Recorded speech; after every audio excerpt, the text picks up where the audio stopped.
Salam müəllimlər. Bu gün biz yeni kurikulum 2026-cı il nəşrindən dərsin izahına baxaq. Azərbaycan Respublikasının ümumi təhsilin dövlət standartları mövzusunun izahına baxaq.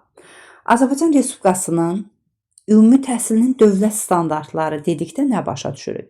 Bu mövzuda bir çox deməli hissələr var ki, çıxarılıb, daha sadələşib və bunu bir-bir izah edək.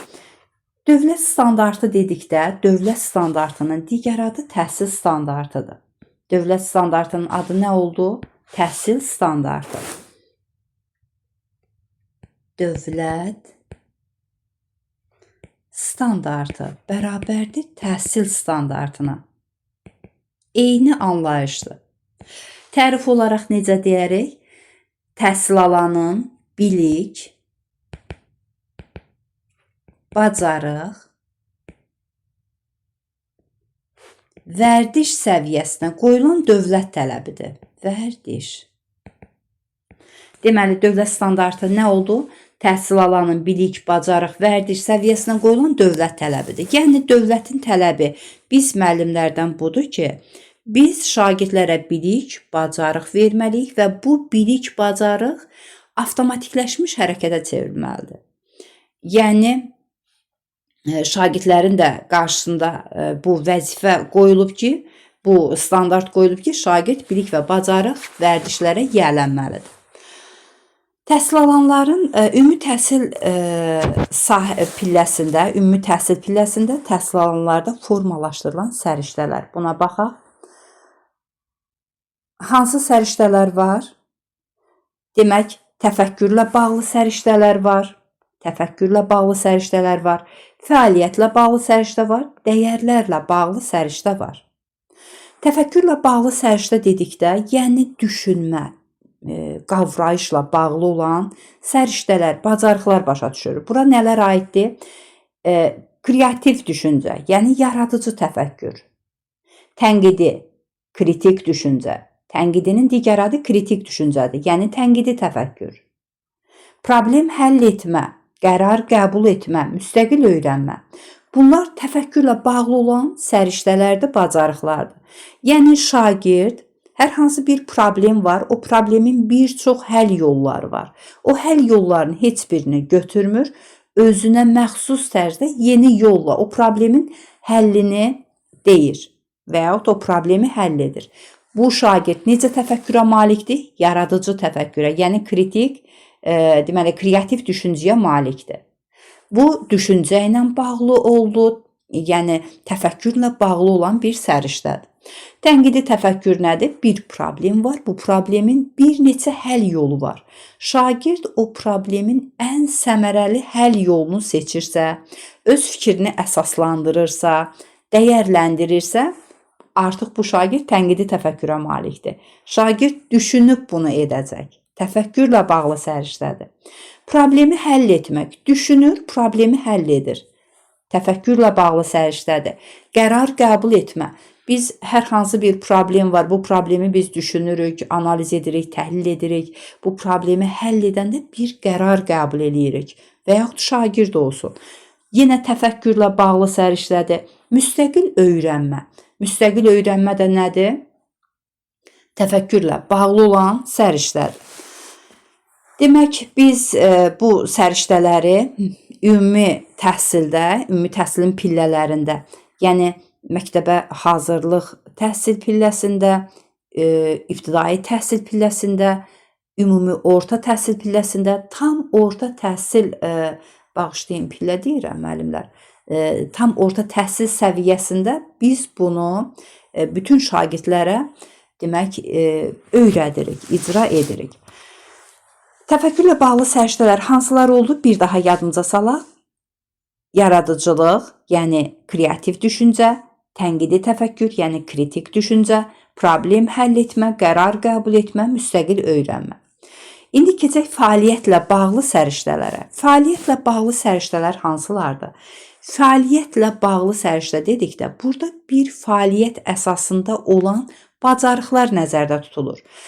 ünsiyyət bacarığı, əməkdaşlıq bacarığı, rəqəmsal savadlıq bacarığı, informasiya savadlığı bacarığı maliyyə savadlığı, bacarığı. Bax, bunlar fəaliyyətlə bağlı olan təfəkkürdür. Məsələn, ünsiyyət dedikdə müəllimlə şagirdin dialoqu və yaxud şagirdlə qrup işi zamanı burada bir ünsiyyət formalaşacaq, bir əməkdaşlıq formalaşacaq. Necə yadımıza saxlayırıq təfəkkürlə bağlı səriştələri? Dialoq sözünü ünsiyyətlə əvəz etsək, belə bir dəmir sözünü yazıram. Dəmir.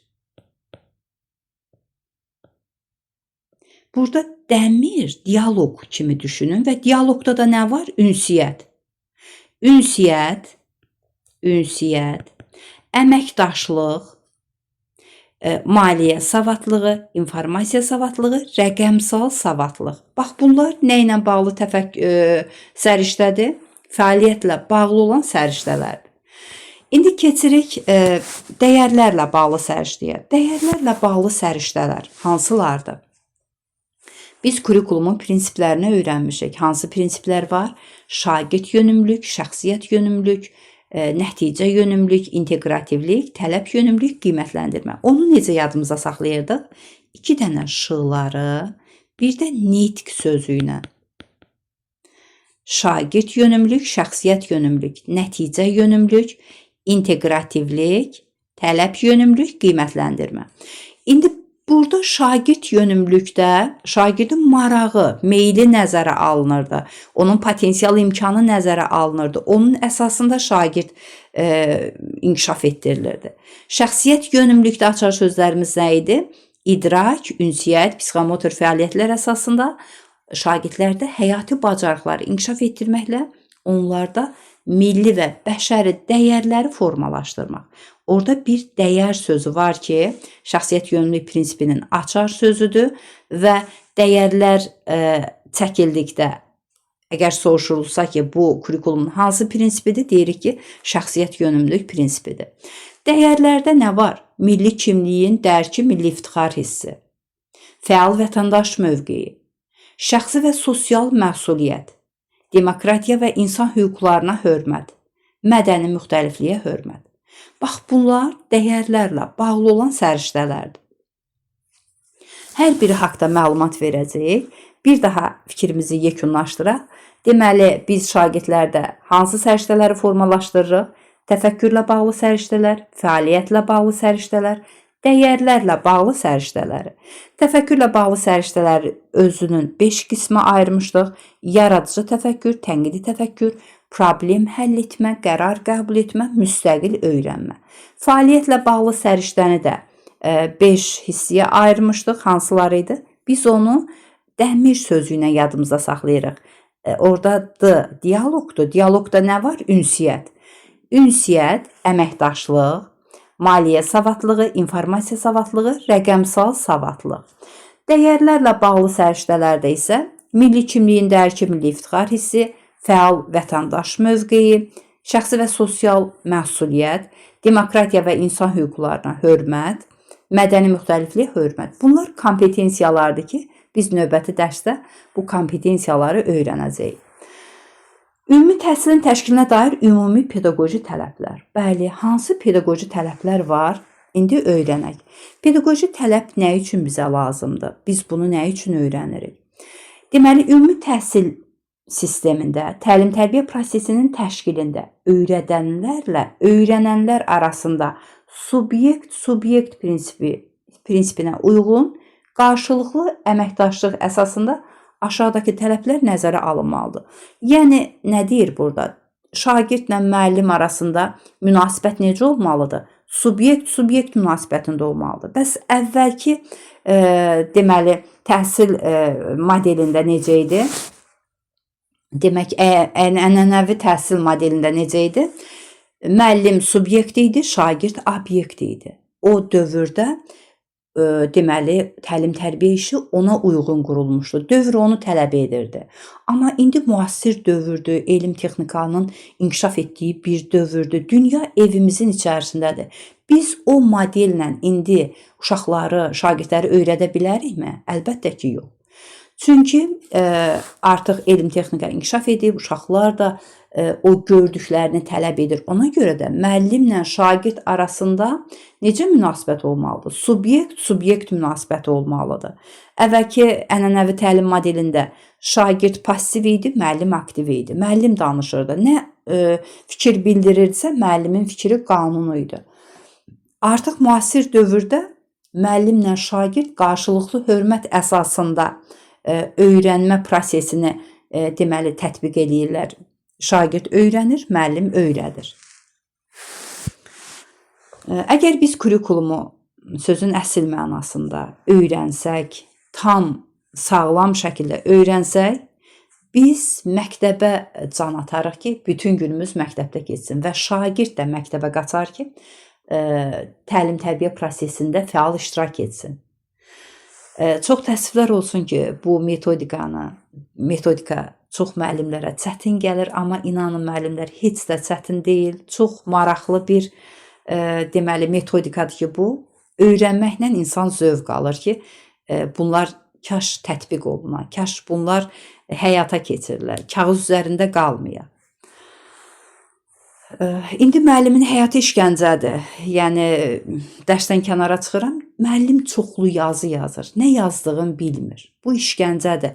Yəni əgər mən yazdığımı bilmirəmsə, deməli mən bilmədən yazıramsa, sakit dururam. Mənim hüququm, vəzifələrim var. Mən nəyi yazıram, ondan xəbərdar olmalıyam, bilməliyəm. Əgər biz bu deməli kurikulum, təhsil proqramına mənimsəsək, nə yazırıq, nə iş görürük. Savadlı müəllimlərimiz var ki, onlar qəbul eləmir çox hissəsi ki, yəni əvvəlki dövr daha yaxşı idi. Xeyr, əgər biz bu demək qanunu, bu təhsil proqramını öyrənsək və bunun sözün əsl mənasında kağız üzərində deyil, əməli olaraq həyata keçirsək, bəli, məktəb olar şagirdlər üçün. Şagirdlər məktəbə qaçar, müəllim də şagirdlərinə elm, bilik verməyə can atar, həvəslənər. Pedaqoji prosesin tamlığı nədir? Baxaq, pedaqoji prosesin tamlığı dedikdə nə başa düşürük? Təhsil məqsədlərinin öyrədici, tərbiyə etdirici, inkişaf etdirici xarakter daşıması. Yəni müəllim dərsi izah edir, müəllim dərsi keçir. Keçdiyi dərsi deməli fənlər arası inteqrasiya edəcək, fən üstü inteqrasiya edəcək, həyatla əlaqələndirəcək. Bu olur tərbiyə edici hissə. Müəllim keçdiyi mövzuya aid, keçdiyi o dərsə aid tapşırıqlar verir, sual-cavab edir, möhkəmləndirir biliyi. Bu isə inkişaf etdirici hissədir. Əgər müəllim tapşırığı verib, dərsi izah edib, tapşırıq vermirsə, sual-cavab etmirsə, deməli burada inkişaf etdirici hissəni müəllim təşkil etmədi, pedaqoji prosesin tamlığını pozdu. 3 açar sözümüz var: öyrədici, tərbiyə etdirici, inkişaf etdirici. Növbəti, təhsildə bərabər imkanların yaradılması. Bu nə deməkdir? Təhsildə bərabər imkanların yaradılması o deməkdir ki, yəni biz hər bir şagirdə bərabər yanaşmalıyıq, fərq qoymalı deyilik. Məsələn, bir şagirdə gözləmə vaxtı vermişəmsə 30 saniyə, digərinə də 30 saniyə verməliyəm. Bir şagird sürətli danışır, o birisi sürətsiz danışır. Mən o şagirdə gözləmə vaxtı verməliyəm. Aktiv olan uşaqlar sual-cavabda fəal iştirak edir, amma aktiv olmayan, hansı ki o sualın cavabını bilir, amma gec cavab verir. O şagirdlər sual-cavabda zəif iştirak edir. Onlara elə gəlir ki, onlar bilmir. Yəni müəllim bunları nəzərə almalıdır. Sual verdikdə hər bir şagirdə, sual verdikdə gözləmə vaxtı verməlidir o şagirdə ki, şagird öz fikrini ifadə etsin. Və yaxud şagirdin marağını, potensial imkanını nəzərə almalıdır. Daha sonra bir şagirdə, məsələn burada im sözünü götürək, təhsildə bərabər imkanların yaradılması. İnfrastrukturdan eyni şagirdlər üçün istifadə olunacaq. Yəni bərabər olacaq. Bütün şagirdlərə eyni tərzdə infrastrukturdan, maddi texniki bazadan şagirdlər faydalanacaq. Məsələn, 20 kompüter var, 30 nəfər şagird var. 30 nəfər şagirdin 30-u da o kompüterin də işləmək üçün deməli müəllim buna nəzarət eləməlidir ki, hər bir şagird bu maddi texniki bazadan faydalansın, yararlansın.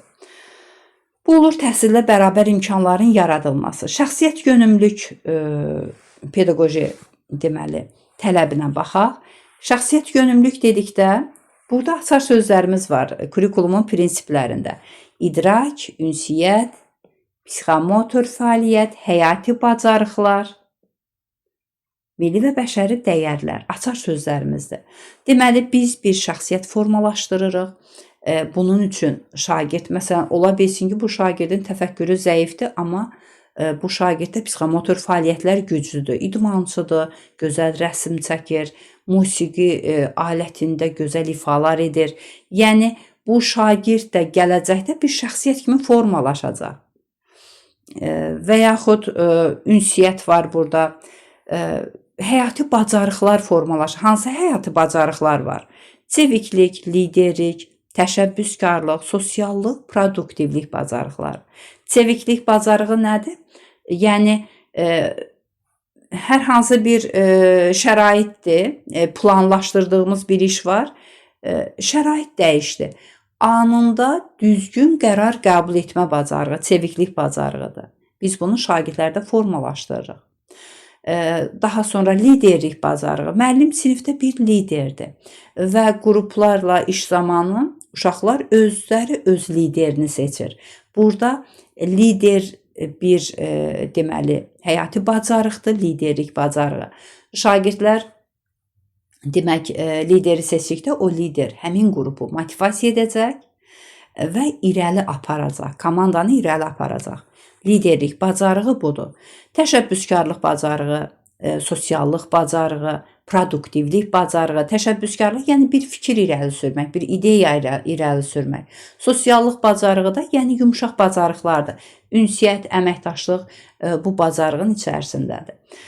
Və produktivlik bacarığı var ki, bu nə deməkdir? Yəni şagird məqsəd yönlü, nəticə yönümlü çalışır. Qarşına çıxa biləcək, o ağlını qarışdıra biləcək maneələrə yox deyə bilmə bacarığıdır. Məsələn, biz özümüzü götürək. Hər hansı bir ixtisasımızla bağlı, hər hansı bir mövzunu əldə etmək istəyirik. YouTube-a biz onu yazaq, qarşımıza rəngarəng dırnaqarası verilişlər çıxır. Bəzən unudub o verilişlərin axarında qalırıqsa, vaxtımız boşuna keçirsə, deməli bizdə produktivlik bacarığı yoxdur. Zaman axdı keçdi, bizə lazım olan məlumatı biz götürüb öyrənə bilmədik. Produktivlik bacarığı odur ki, nəticə yönümlü çalışmaq, ağlımızı qarışdıracaq fikirlərə yox deyə bilmək bacarığı. Produktivlik bacarığıdır. Və biz bunu şagirdlərdə inkişaf etdiririk. Milli və bəşəri dəyərlərin formalaşdırılması. Biz dəyərlərlə bağlı səriştələri keçdikdə, o dəyərlərlə bağlı olan bütün səriştələr hansılar idi? Bir də baxaq. Milli kimliyin dərki, milli iftixar hissi, fəal vətəndaş mövqeyi, şəxsi və sosial məsuliyyət, demokratiya və insan hüquqlarına hörmət, mədəni müxtəlifliyə hörmət. Bax, bunlar dəyərlər adı altında deməli birləşib. Bu da şəxsiyyət yönümlülüyün açar sözüdür.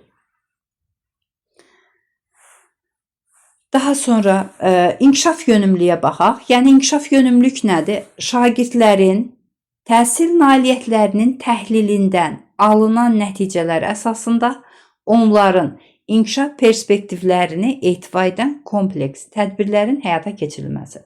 Yəni biz müəyyən bilgilər vermişik şagirdə, bunu yoxlamaq üçün qiymətləndirmə aparırıq. BSG-lər, KSG-lər, bax bu və yaxud formativ qiymətləndirmə, summativ qiymətləndirmə, diaqnostik qiymətləndirmə, bunlar nə üçündür? Şagirdi inkişaf etdirmək üçündür. Mən KSG-ni aparmışam, şagirdin səhvləri var. O səhvlərini əgər izah edib, təhlil edirəmsə, deməli mən şagirdi inkişaf etdirirəm. Amma izah etmirəmsə, üstündən keçirəmsə, deməli şagird o səhvi yenə təkrar edəcək. İnkişaf yönümlülük prinsipini pozmuş olur. Fəaliyyətin stimullaşdırılması nə deməkdir? Demək, fəaliyyətin stimullaşdırılması odur ki, şagirdə motivasiya veririk, şagirdə rəy veririk, şagirdi gələcəyə doğru istiqamətləndiриrik. Məsələn, hər hansı bir səhvi var, o səhvinin cavabını demirik, sadəcə istiqamət veririk, motivasiya veririk. Fəaliyyətin stimullaşdırılması bu deməkdir. Dəstəkləyici mühitin yaradılması nədir? Dəstəkləyici mühitin yaradılması odur ki, yəni burada sağlam psixoloji mühit olmalıdır. Nə olmalıdır? Sağlam, mənəvi, psixoloji mühit olmalıdır. Və yaradıcı, təhlükəsiz təhsil şəraitinin təmin edilməsi. Məsələn, sağlam psixoloji mühit nə deməkdir? Müəllimlə şagird arasında münasibət elə qurulmalıdır ki, şagird qorxmadan, çəkinmədən müəllimə öz sualını verməlidir. Və müəllim də səbirlə, təmkinlə o sualları cavablandırmalıdır. Şagird öyrənənə qədər bizim borcumuzdur ki, vəzifəmiz ki, şagirdin sualına səbirlə, təmkinlə cavab verək. Əgər müəllim səsini qaldırdısa, üzünü turşutsa, artıq ikinci dəfə şagird ona sual verməyəcək. Nə üçün? Çünki sağlam mənəvi psixoloji mühiti müəllim pozdu. Şagird çəkinəcək. Şagirdin qorxmadığı, çəkinmədiyi mühit sağlam mənəvi psixoloji mühit adlanır. Yaradıcı və təhlükəsiz təhsil şəraitinin təmin olunması. Müəllim şagirdə tək bilik vermir, biliklə bərabər bacarıq verir. Şagirdin təhlükəsizliyini təmin edir. Məsələn, 1-45 dəqiqə ərzində o şagirdin təhlükəsizliyini biz qorumalıyıq. Yəni, burada təhlükəsiz təhsil şəraiti. Məsələn, laboratoriya işidir. Əvvəlcədən o laboratoriya işində o cihazların təhlükəsizliyini yoxlayırıq. Orada ola bilər ki, üstü açıq, məsələn, naqillər ola bilər. O proses zamanı, o laboratoriya işi zamanı hər hansı bir xoşagəlməz hadisə ola bilər. Bu baxımdan müəllim şagirdin təhlükəsizliyini təmin etməlidir. Yəni, təhlükəsiz təhsil şəraiti ilə təmin etməlidir. Dəstəkləyici mühitin yaradılması budur. İnklüzivlik nədir? İnklüzivlik, yəni ayrı seçkilik qoyulmalı deyil müəllim şagirdə. Təhsil bütün şagirdlər üçün əlçatan olmalıdır. İstəyir o şagirdin fiziki, psixi, intellektual xüsusiyyətləri fərqli olsun, istəyir sağlamlıq imkanı məhdud olsun. Yenə təhsil bütün şagirdlər üçün əlçatan olmalıdır. İnklüzivlik budur. Şagirdin sağlamlıq imkanı məhduddur. Biz sağlamlıq imkanı məhdud, yəni SIM. Sağlamlıq imkanı məhdud olan şagirdlərə deməli evdə təhsil verilir. İndi o evdə təhsil yığışdırılıb, yenə məktəblərə cəlb olunur həmin şagirdlər, çünki o şagirdlərin də öyrənmə haqqı var. Əlbəttə ki, o elə bir şəraitdə olmalıdır ki, orada çətinliklər yaşanmasın. Yəni, kağız üzərində getməsin bu işlər. Sözün əsl mənasında qanuni olaraq, yəni bu işlər təşkil olunduqda, bəli, onda artıq müəllimin də həvəsi olacaq dərs keçməyə, şagirdin də həvəsi olacaq ki, öyrənsin. Daha sonra, məktəb valideyn əlaqələrinin tənzimlənməsi. Bu nə deməkdir? Məktəb valideyn əlaqələrinin tənzimlənməsi o deməkdir ki, valideynləri biz məktəbə cəlb etməliyik. Yəni, təlim-tərbiyə prosesində valideynin də iştirakı olmalıdır. Məktəbin vəzifəsi nədir? Bir şəxsiyyət formalaşdırsın, bir cəmiyyətə, dövlətə yararlı kadrlar yetişdirsin. Valideynin də istəyi budur ki, onun övladı təhsilli, bacarıqlı bir şəxs kimi formalaşsın, ailəyə dəstək olsun, cəmiyyətə, dövlətə xeyir versin. Və burada müəllimlə şagird əməkdaşlıq etməli, müəllimlə valideyn əməkdaşlıq etməlidir. Çünki onların hər ikisinin ideyası şagirdi şəxsiyyət kimi formalaşdırmaqdır. Və bu təhsil üçbucağını yaradacaq. Hansıdır? Məktəb, valideyn, şagird. Bu təhsil üçbucağı, yəni burada məqsəd nədir? Şagirdi inkişaf etdirmək. Müəllimin də məqsədi, valideynin də məqsədi odur ki, şagirdi inkişaf etdirsin. Amma çox təəssüflər olsun ki, bu təhsil üçbucağı yox, Bermud üçbucağı olub. Yəni, həqiqətən burada elə bir anlaşılmazlıq yaşanır ki, çox təəssüflər olsun ki, bəzi məktəblərimizdə bu belədir. Amma nümunəvi sözün əsl mənasında işləyən gözəl məktəblərimiz də var ki, yəni çox şükürlər olsun. Daha sonra biz keçirik səriştələrə. Hansı səriştələr formalaşdırılır? Dəyərlərlə bağlı səriştə, fəaliyyətlə bağlı səriştə, təfəkkürlə bağlı səriştə. Bunun cədvəlinə baxaq. Burada demək bu səriştələr 5 yaşlı şagirdlərdən tutmuş, yəni məktəbə hazırlıqdan tutmuş 11-ci sinifə qədər, tam orta təhsil səviyyəsinə qədər bu səriştələr, hansı səriştələr? Təfəkkürlə bağlı, fəaliyyətlə bağlı, dəyərlərlə bağlı səriştələr sadədə mürəkkəbə doğru deməli təhsil alanlarda formalaşdırılır. İndi baxaq. Təfəkkürlə bağlı səriştə, yaradıcı təfəkkür. Məsələn, məktəbə hazırlıq 5 yaşlı şagird necə formalaşdırılacaq? Əşyalardan qeyri-adi formada istifadə edir. Yəni müəllim partanın üzərinə müxtəlif əşyalar qoyur. Məsələn, deyir ki, bu əşyalardan nə kimi istifadə edə bilərsiniz uşaqlar? Uşağın biri qalistuku götürür, deyir, mən bu qalistukdan kəmər kimi istifadə edə bilərəm. Şagird onu özü düşündü, özü tapdı. Onda hansı təfəkkür formalaşdı? Yaradıcı təfəkkür formalaşdı. Daha sonra mövcud olanlara orijinal əlavələr və düzəlişlər etmək. Məsələn, indi təkərlər var, o təkərləri götürürlər, içərisində güllər əkirlər. Mövcud olan var, amma fərqli formatda deməli ondan istifadə etdilər. Mövcud olanlara orijinal əlavələr və düzəlişlər edirlər. Bunu ibtidai sinif, məsələn, ibtidai təhsil səviyyəsində öyrədilir. Və yaxud qeyri-standart yanaşma nümayiş etdirir. İnovativ layihələr hazırlayır. Yəni artıq 11-ci sinif şagirdidir. Hansı deməli səriştədir? Yaradıcılıq, təfəkkürlə bağlı olan səriştədir. Tənqidi təfəkkürdə bunun kimi problem həll etmə, qərar qəbul etmə, müstəqil öyrənmə də bunun kimi deməli 5 yaşlı şagirdlərdən tutmuş 11-ci sinifə qədər sadədə mürəkkəbə doğru formalaşır. Fəaliyyətlə bağlı səriştələr hansılardır?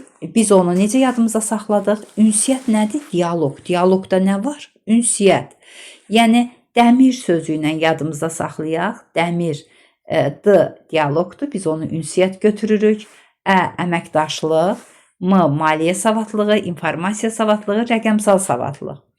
Və bunlar məktəbdə səviyyələr üzrə formalaşır. Yəni məktəbə hazırlıqdan tutmuş tam orta təhsil səviyyəsinə qədər. Məsələn, ünsiyyətdə. Ünsiyyət etiketlərinə riayət edir. 5 yaşlı şagird ünsiyyət etiketlərinə riayət edir.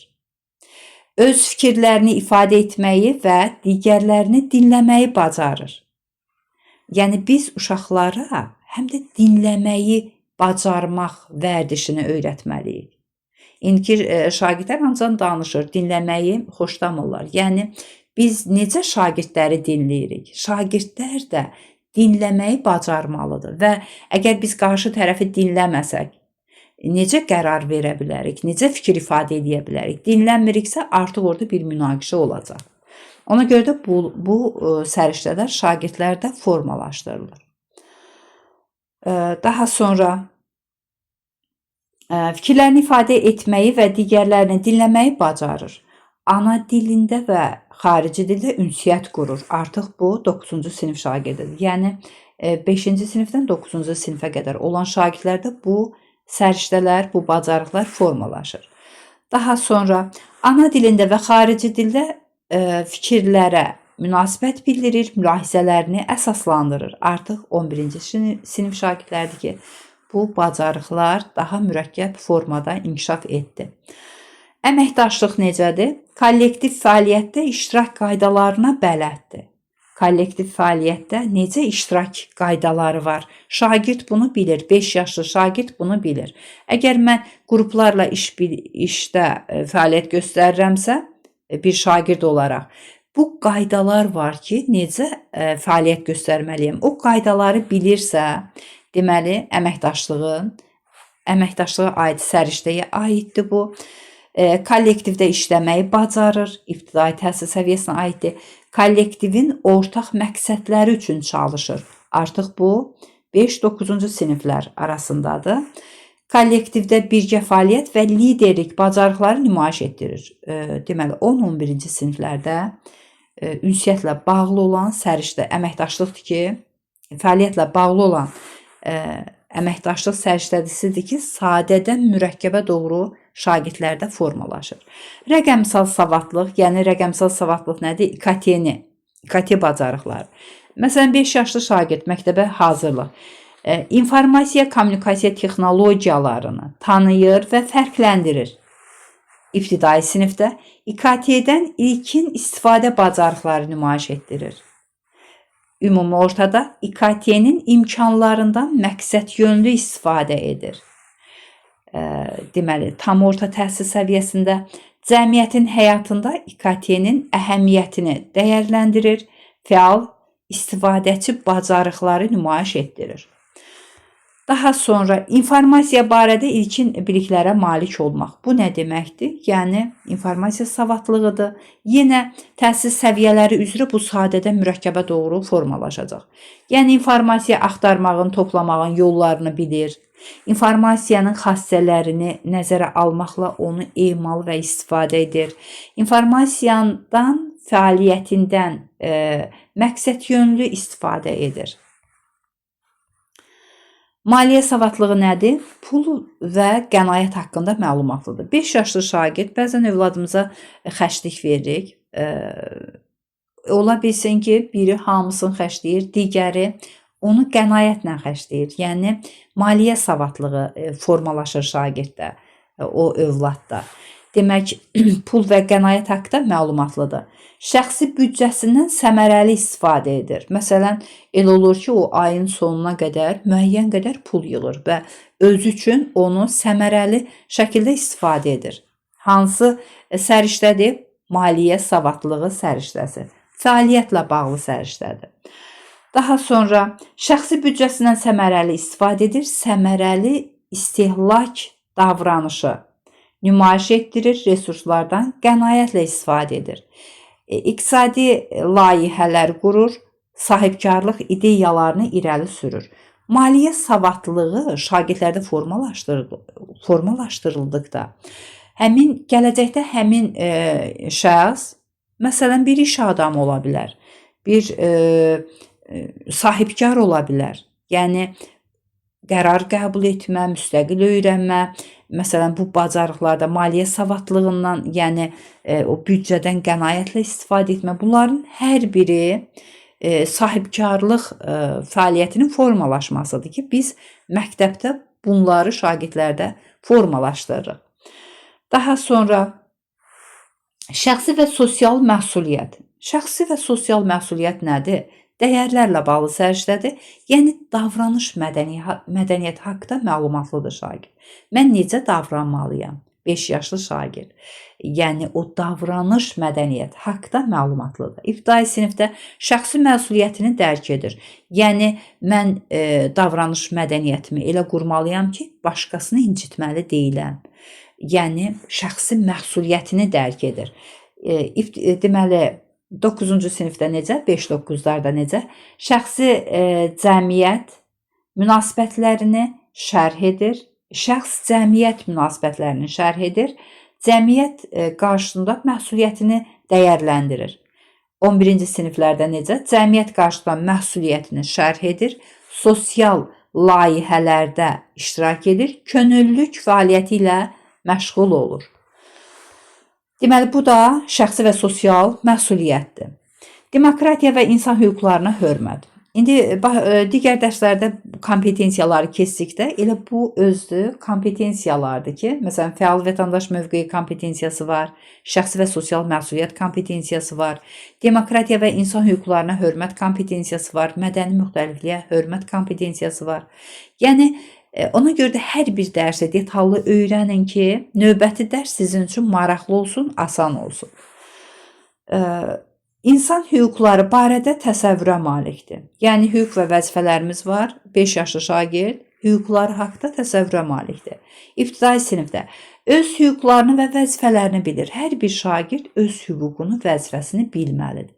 Şagird hüququnu tələb edirsə, o vəzifəsini yerinə yetirməlidir ki, hüququnu da tələb edə bilsin.